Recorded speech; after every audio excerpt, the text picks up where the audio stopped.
please don't say bad things about the Scandinavian defense. I'm just kidding. The Scandinavian defense is not that good, I suppose, because we'll never see it on a chess championship. Yeah, a world chess championship, because maybe because it's too simple, maybe, I don't know, maybe it's not sound. So, but of course this is for grandmasters, or masters. I'm not a master, I'm just a patzer, so I can play it and blunder a lot, no problem. Welcome everybody to Analyze Our Games part 33. This time I'm gonna show you a game I played online, thechess.org. My opponent played e4, I played d5. So this is the name that I have just called, used, Scandinavian defense. This is playable but not so sound opening defense, because black plays it. So we can play it, we can learn and make mistakes and win some games. This one I was lucky. So my opponent I took with the queen. That's the problem. Some people say because you move your queen too early, so that's not so good. Then after knight c3, I move my queen to d6, d4, knight f6, g3. This is a nice move because it has two things in mind: to play the bishop to g2 and also to attack my queen with bishop f4. So it's a double fold move. It's a good one. And here I don't know why, but I played e5. I saw somewhere, I think it was a suggestion by an engine that I was analyzing, and then I played this to open up the game, and maybe this is gonna be okay for black. There's another option. It's bishop g4, then knight f3, knight c6, bishop g2, castles long, h3, bishop takes, queen takes. It's not okay to take with the bishop, because then I can take here and win the pawn. But then queen takes on d4, castles, e6, rook d1. I move the queen and then takes the rook on d8 check, knight takes, a4, a6 to protect the queen, a5, queen c5, bishop e3. See, the queen is going to and fro and moving too much, too many times, and queen b4. So according to the computer it's an equal position, but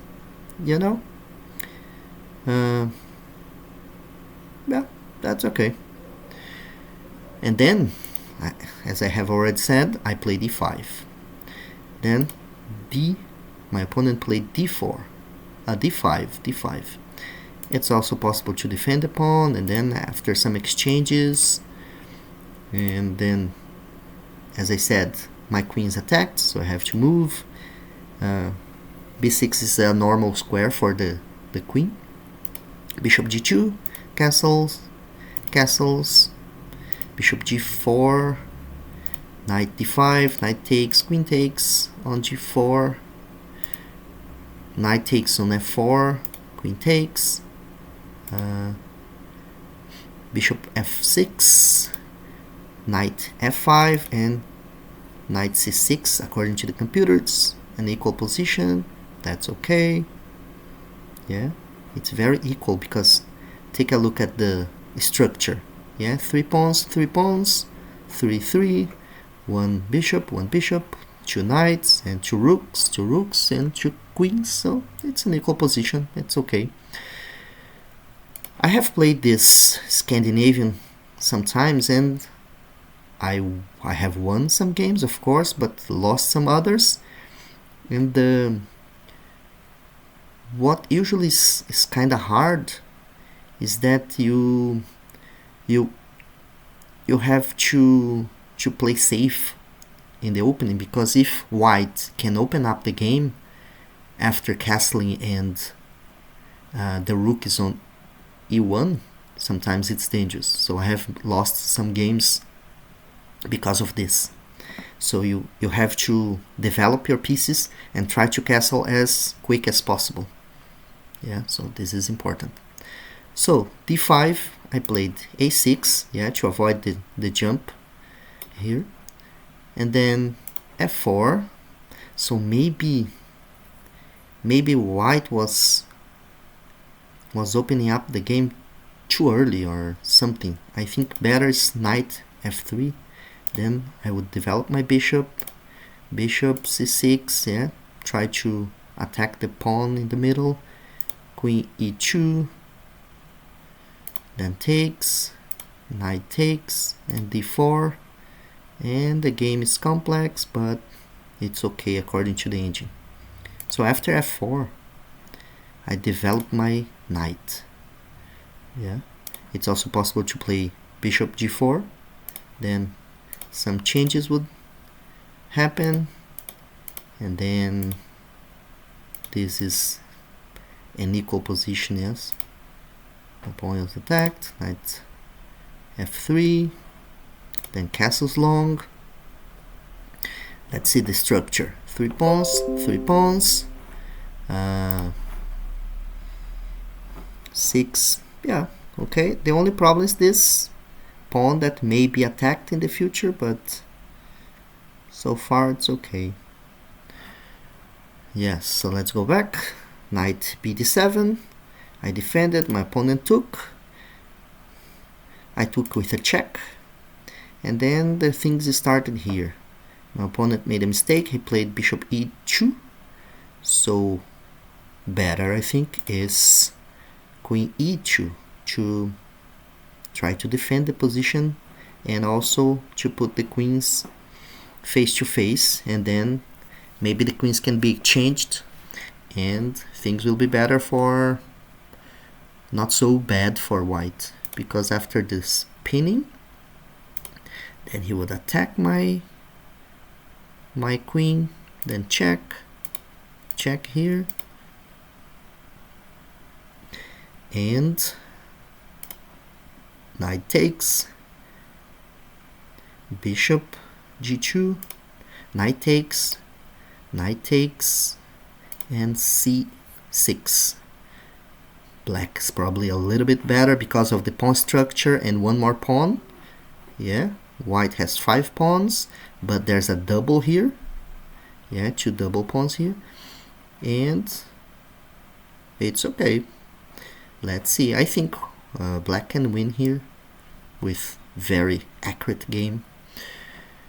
Okay, but nothing of this happened. After bishop e2, I pinned the knight. See, now there are 2 pieces attacking this knight. The computer suggests bishop d2, and after castles and knight f3, then queen e7. So black's a little bit better, but it's okay for white.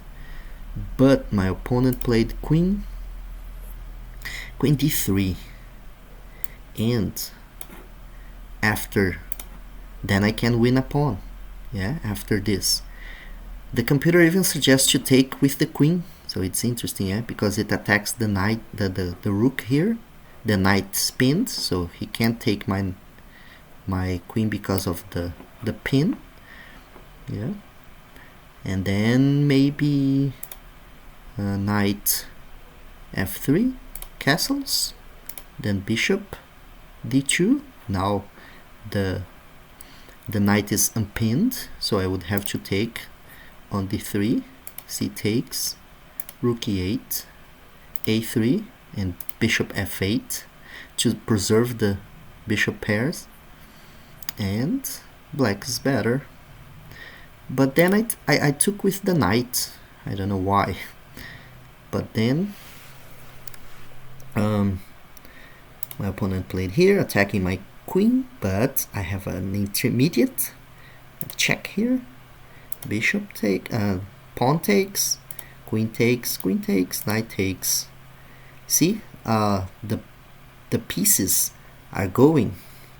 Yeah, they are leaving the board. But take a look at the pawn structure. Yeah, two pawns, but they are disconnected. 3 pawns, 3 pawns. So I have 2 pawns. White has the pair of bishops, but I'm gonna take this if possible. And I'll try to win this game. Bishop d3, yeah, trying to avoid the exchange. The computer suggests bishop b2, but then I would take on e2, bishop takes on g7, rook g8, bishop b2, b6, trying to use this long diagonal. King would take, bishop b7, king f2, and castles long. So black is better here. Why? Because there are 2 pawns, 4 pawns against 5 pawns. But these pawns are disconnected. This knight can jump to c5 and stay here for a while. This knight is pinned, so I can exchange it at any time I want. And there are some possibilities of invasion on d2, so black is better here. Okay, so after bishop d3, I played knight c5, trying to exchange the bishop, yeah, to get the two. Yeah, my opponent has a pair of bishops, so I think it's nice as I'm 2 pawns up, so I think it's better to exchange as much as possible. Castles. So my opponent could have played bishop b2, then there's this move here, knight 5, a4, bishop takes, knight takes, and the pair of bishops is gone. Okay, so after castles, I exchanged on d3, then my opponent took, I checked king g2, I took on c1, my opponent took on c1, and then I played c6 to defend my pawn. Now let's take a look at the position. My king is in the middle, okay. I have 3 pawns against 2, so I have a majority, we call it majority. My pieces are not developed, so I have to hurry and try to develop as much as possible. And if possible, try to exchange pieces and go to a better ending and try to win with these 3 against 2 here. That's the plan. d4, maybe it's better to check here, eh? Then I would have to interpose. Maybe after knight g5 I can castle. The computer suggests castling, and then takes here, takes, so I would lose 1 pawn, but I would exchange the rooks, and after this check, king e2, king f7, attacking the rook, rook d6, king e7, attacking the rook again. It would go to d4 and b5. So black is much better here because of this majority, as I have told you. And it's kinda easy to exchange more pieces. So this is a winning endgame. Okay, so after d4 I played this. Now I have to develop my pieces. As you can see, I'm attacking this pawn. I'm threatening to put my bishop here and pin this knight and exchange it if I want to do so. Rook f e1, pinning my bishop. Now I can't move it. The computer suggests a4, but that doesn't change much. So after rook f e1, I played king d8, and I don't know why I didn't play castles here. Don't ask me why. I think I forgot about castling. Okay, so king d8 and a3, bishop d5. Now, as I have said, this knight is pinned, so I can exchange it at any time. It's also possible to play this before, but it doesn't change much because I played it later. Okay, so after bishop d5, rook e3, so trying to defend the knight and also double the rooks.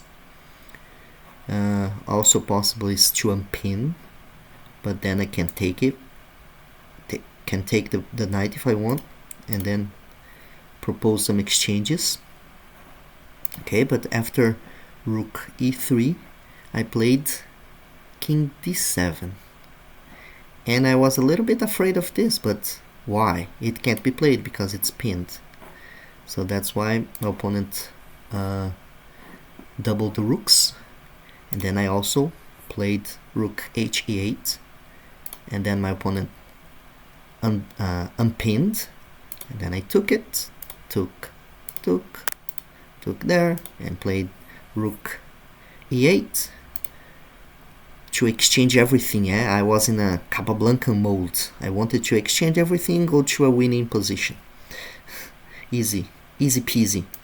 b5, a4, doesn't change much. Now, when we are in these positions, we have to activate as much as possible all our pieces. And what's the piece that's not playing very well? My king. So I played king d6. My opponent took on b5. I retook it.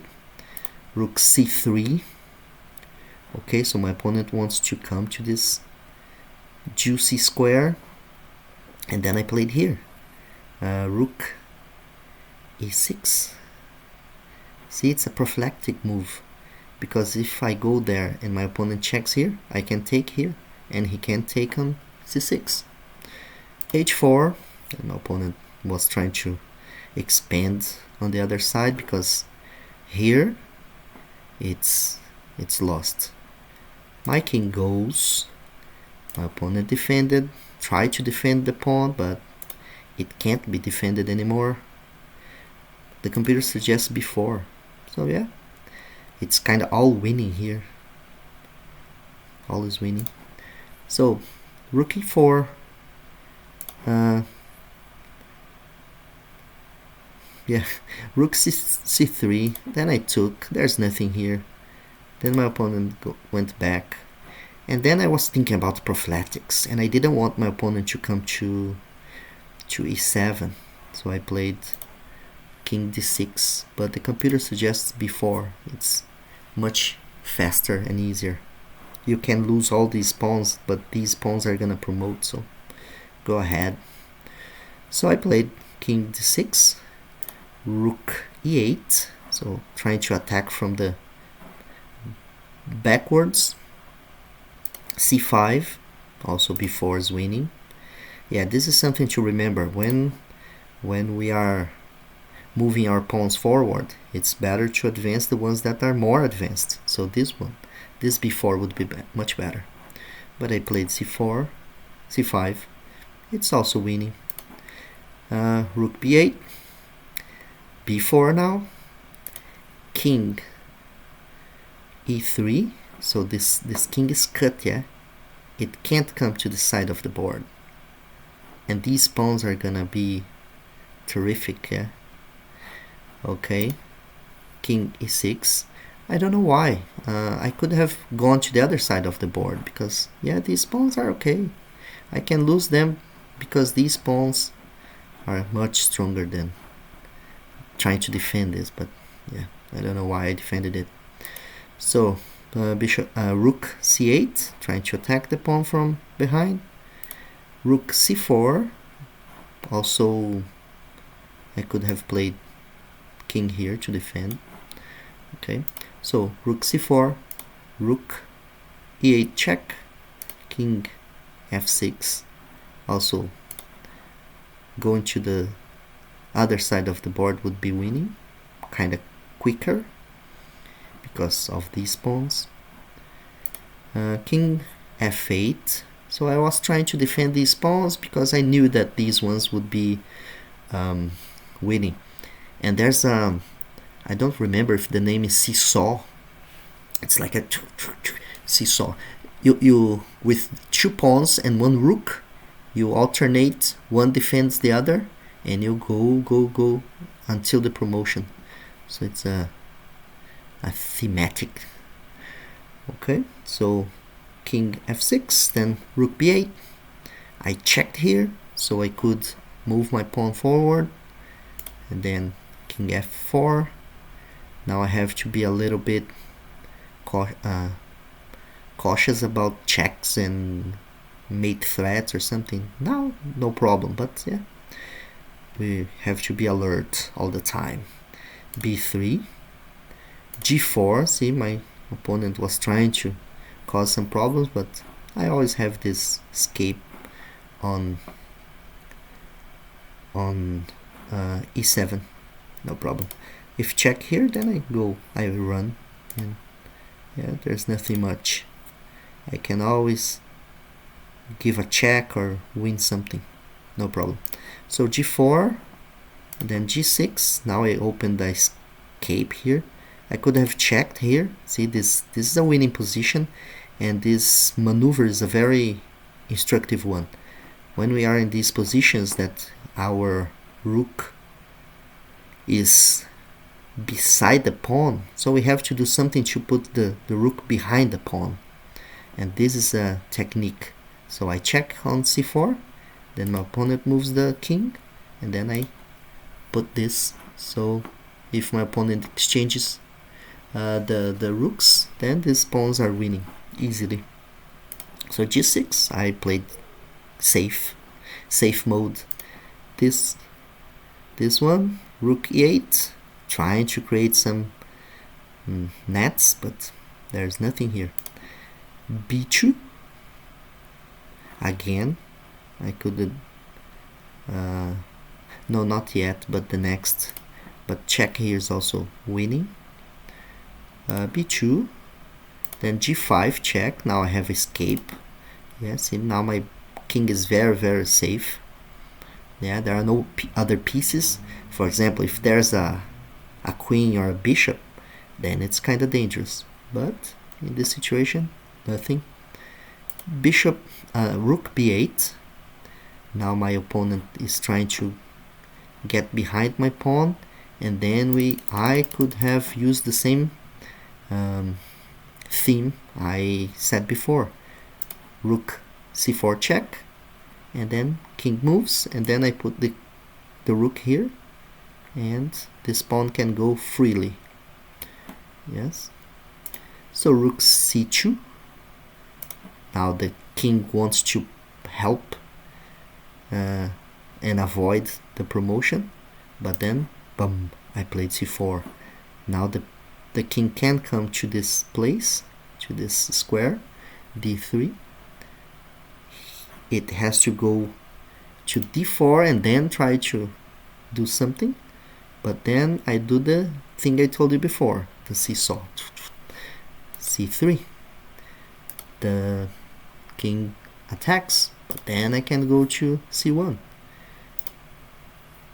There's nothing to do here. My opponent should have resigned here, and then I promoted to queen. Rook takes, king takes on c3, rook h1, king d3. My opponent's trying to hold the game, but man, resign, it's much better. Rook takes on h4, king e3, rook g4, f3, and I took this pawn. My opponent played here. I could have played this, and the king is cut, so this pawn would be promoted. And then I played here, rook g1. My opponent played king f3 and then h5, and he resigned. Oh, thanks God, the guy is persistent. So yeah, Scandinavian defense, not so solid, not so played by the greats, but we can risk sometimes and try to play this defense. It's not perfect, but nothing's perfect in life, so let's play it. Thank you very much. Take care. See you next video.